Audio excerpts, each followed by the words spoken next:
자, 반갑습니다. 자, 이번 시간에는 도시 구조와 도시 경관, 자, 8단원이고 우리 배운 지가 좀 됐지만 기억을 잘 살펴서 이번 시간 도시 구조와 도시 경관에 대해서 같이 살펴보도록 합시다. 자, 이번 시간에는 일단 도시 기능에 대해서 먼저 살펴볼 거예요.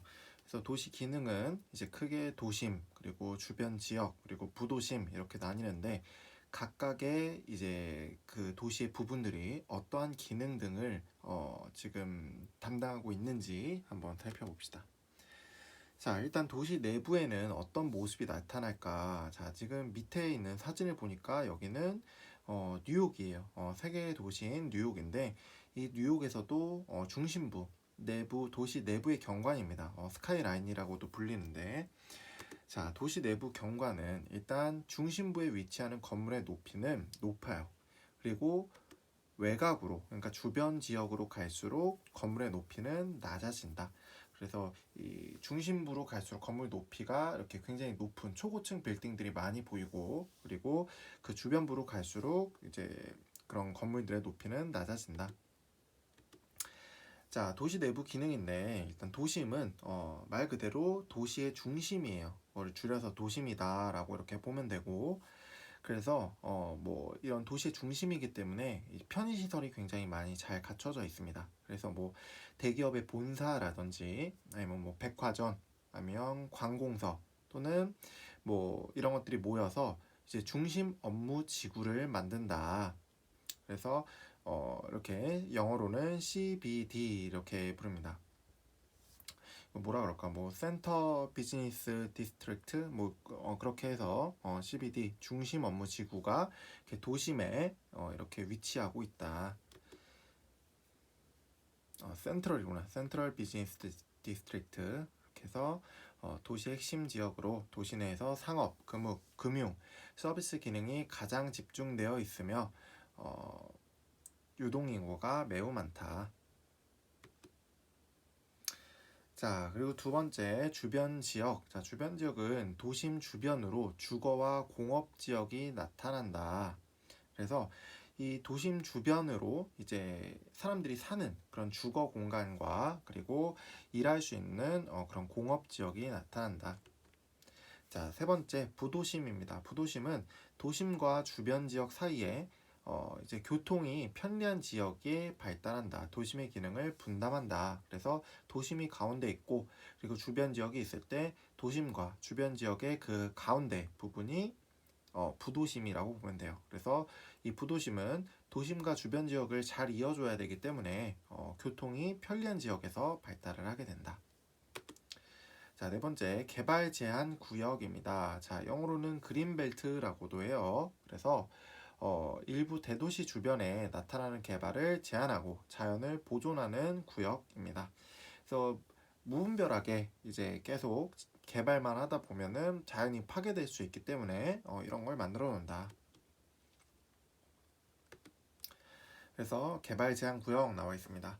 그래서 먼저 이 그림 먼저 보면 왼쪽 그림은 런던이고 그리고 오른쪽은 서울인데 초록색 부분이 개발 제한 구역 그린벨트예요. 마치 초록색 벨트인 것처럼 생겼다라고 해가지고 그린벨트라고 불리는데 이런 그린벨트는 법적으로 개발을 제한해서 자연을 보존하도록 하는 구역이다. 그래서 목적은 도시의 무절제한 그런 팽창을 방지하고 주변 녹지 환경을 보전하기 위해서 이렇게 그린벨트가 만들어졌다 이렇게 보시면 돼요.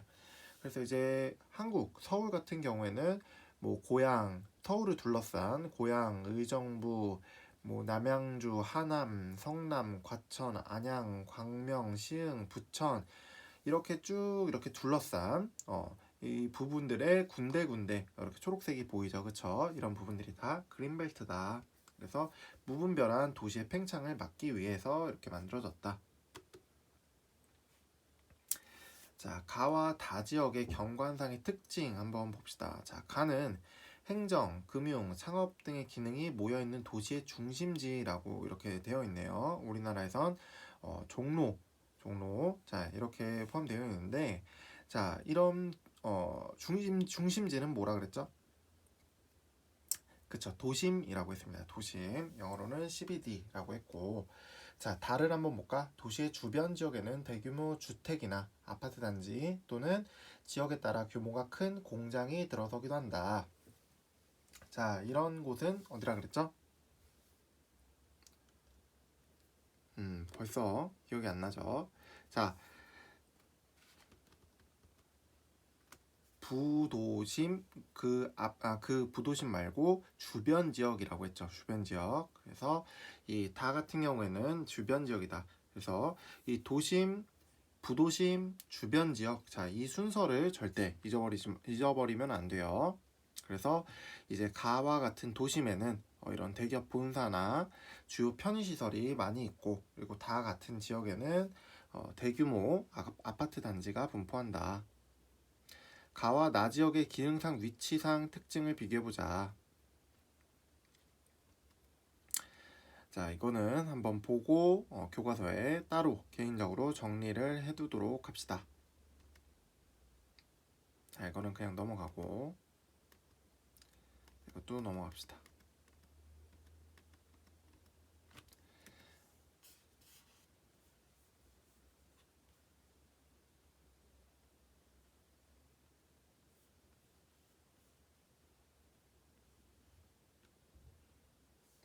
자, 그럼 계속 이어서 이제 도시 구조에 대해서 볼 거예요. 그래서 과정, 원인, 결과로 한번 나눠서 살펴봅시다.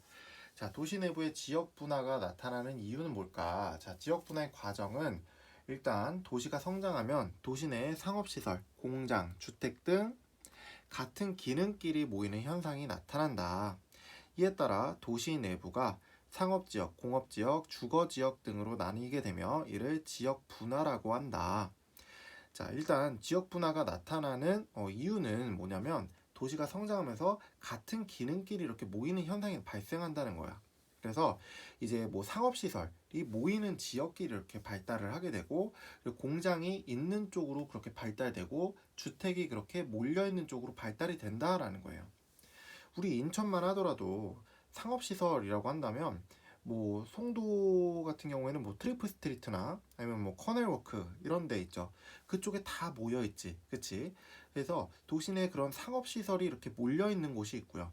그리고 공장, 그 남동공단 있죠. 인천에. 그쵸? 그래서 그 공장이 굉장히 많은 그런 지역, 남동공단과 같은 그런 곳이 있고요. 그리고 주택. 주택은 우리 학교 근처에 아파트 굉장히 많죠. 그쵸? 이렇게 같은 기능끼리 이렇게 모이는 현상이 발생한다라는 거예요. 그래서 이런 것들을 지역 분화라고 한다.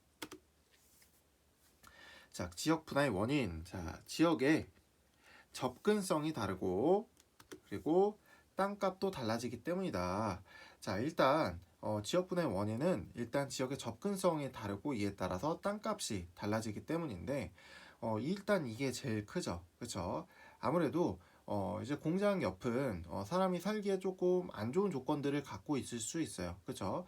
공장의 뭐 매연이라든지 그런 여러 가지 환경적인 문제가 이제 좀 땅값에 좀 악영향을 미칠 수 있고, 근데 반면에 뭐 상업시설이 굉장히 잘 돼 있거나 뭐 백화점이 있거나 주변에 뭐 공원이 많거나 뭐 교통이 편리하거나 이런 접근성에 따라서 땅값엔 굉장히 좋은 그런 영향을 끼치게 되죠. 그리고 일반적으로 교통이 편리한 지역일수록 접근성이 좋고 당연한 얘기겠죠. 그렇죠? 우리 집 앞에 바로 지하철이 생기면 굉장히 접근성이 좋아지겠죠. 그리고 접근성이 좋은 지역일수록 땅값이 높다. 그래서 우리가 뭐 집값 뭐 이런 거 볼 때 뭐 역세권이란 말 많이 하죠. 그렇죠? 역세권인 이런 집이 굉장히 아무래도 가격이 높겠죠. 자, 지역 분화의 결과. 자, 접근성과 땅값이 높은 도심에는 상업 업무 기능이 강하게 되고, 자, 접근성과 땅값이 낮은 주변 지역에는 주거 기능이 강하게 나타난다. 그래서 보면 어느 지역에 가나 백화점이 있는 자리는 그 지역의 제일 좋은 자리예요. 제일 좋은 자리. 그래서 그 상업 업무 기능이 그렇게 강하게 나타나는 그런 도심 중에서도 접근성이 굉장히 좋고요. 그래서 백화점 근처에 보면은 대부분 역이 있거나 아니면은 역이 없어도 뭐 그런 버스가 굉장히 많이 지나다니거나 그런 곳에 위치하는 경우가 많습니다. 그래서 아무래도 그렇게 교통이 편리한 지역일수록 접근성이 좋고 그렇기 때문에 땅값이 높다 그랬죠. 자, 접근성이 낮은 이제 땅값이 낮은 그런 주변 지역에서는 주거 기능이 강하게 나타난다.